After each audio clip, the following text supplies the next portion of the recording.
Hello and welcome to this video about filling out the 2021 application form for UCAS. If you are thinking, hold on, I'm going to fill in this application in 2020, am I on the wrong page?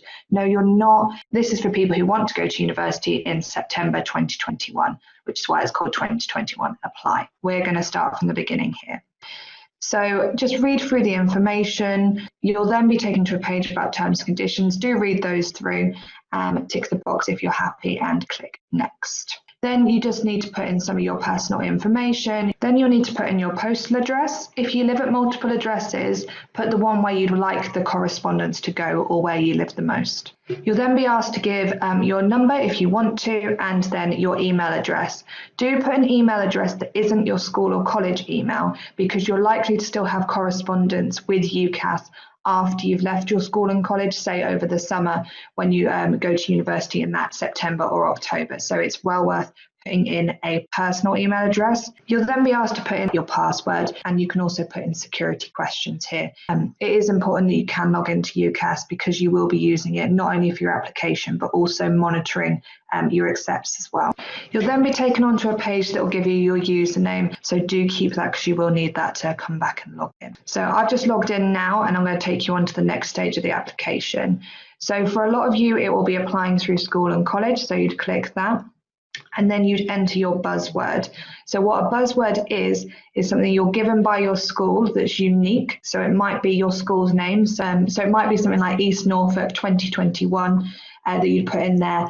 And that means that they could monitor their applications for that year. Once you've gone on through those preliminary stages, you'll be taken onto the main application form, and this is what it looks like. You'll have lots of tabs on your left-hand side of your screen. I'm now going to give a very quick whistle-stop tour through some of the most important things that people struggle with their application. So the first tab is the personal details tab. You do need to put in your nationality. The reason you do this is because if you're an international student, there might be slightly different funding schemes and application for you as well.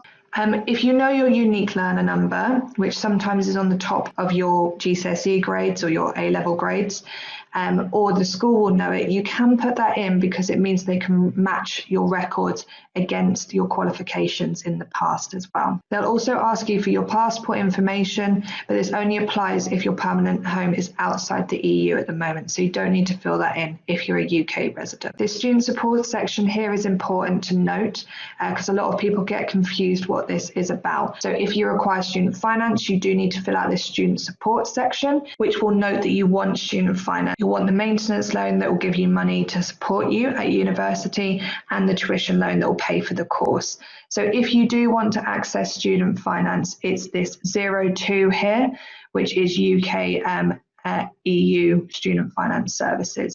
There are other things, so you might have private finance, that's if your parents are paying. Sometimes people have different awards, but you will know and be told what the codes are. So for most of you, it will be this one. And also it is important to note if you've got a disability to put this information in as well. The reason they ask for disability information is so that they can give you help when you're at university and send you any information to, so you can find out about what kind of support is at the different universities you apply for. Once you've completed sections, you can also click section complete. Save as well. It's well worth saving even if you haven't completed the section. If there's still things for you to do, it will bring this up as well. The second section is the choices section. So this is where you put in the different universities that you'd like to go to. Or you can click on the search function here and it'll bring it up as well. So you can click that and it'll put that code. It's the same if you click on one of those, it'll bring it up as well. Campus code as well is only if there are multiple campuses, so UEA doesn't have one, but some universities like Anglia Ruskin do. Start date, so when you'd like to apply, so if it's September 2021. If you want to defer, so that means you apply this year, but you don't go to university until September 2022. You can also do that through the 2021 application, but you simply click 2022.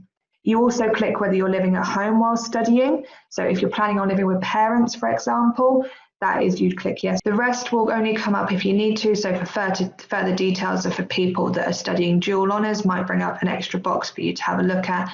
And point of entry is only for people who are entering at a different year. So if you were entering directly into the second year, For most courses, you don't need to worry about these two boxes. So on the choices section, you can add a maximum of 5 choices, unless you're applying for medicine, where you can only put 4 medicine choices, the same for veterinary.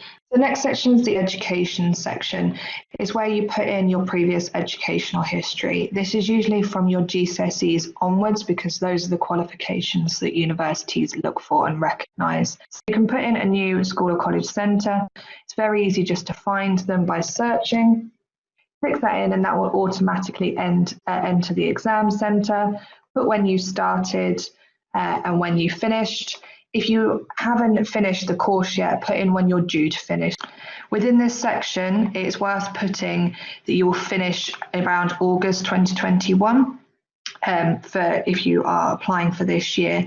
The reason it's worth putting August is because on the next page, when you put in your qualifications, you will have to write when you're going to get that qualification, which will be around August for majority of qualifications.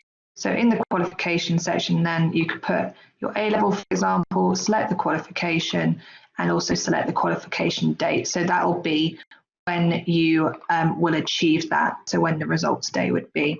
Put in the awarding organisation. If you don't know, ask your tutor, and also put in the grade as well. So if you haven't received the grade yet, you put pending, but for your GCSEs, you could put in the grades you received for that. Also, for some courses, they will ask for modules and units.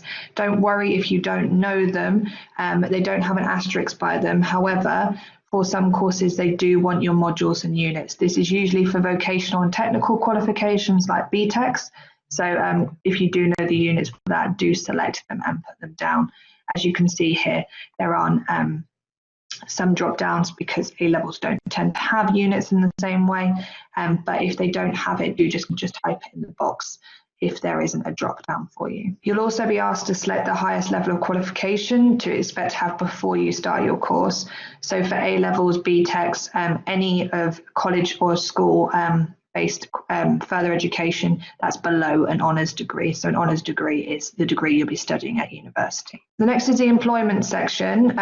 For this, you can only add really basic information. So employer name, employer address, a bit of a job description, so not a lot, maybe something like customer service assistant, when you started and when you finished.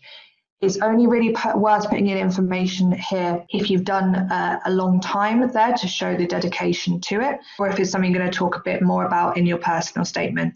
This section tends to be more for mature students who are going on to nursing, for example, who have been healthcare assistants for the past 5 years, as that helps them make their application strong. The next section, and probably the section that people find the hardest, writing your personal statement. We've got an entire workbook and video about this, so I won't go too in depth here. So it is worth noting, it's better to write this in Word and copy and paste it over.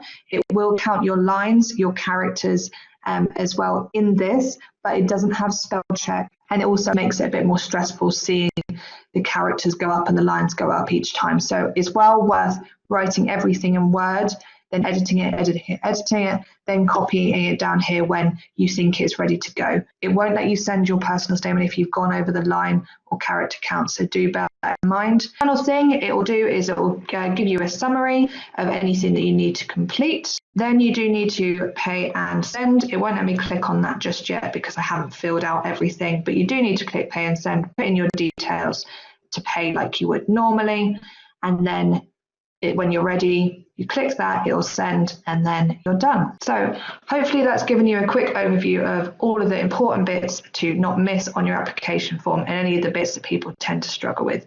Do remember these how-to guides that are on each section that will give you more of an overview here as well, and to look on forums and the UCAS website to help you if you get stuck.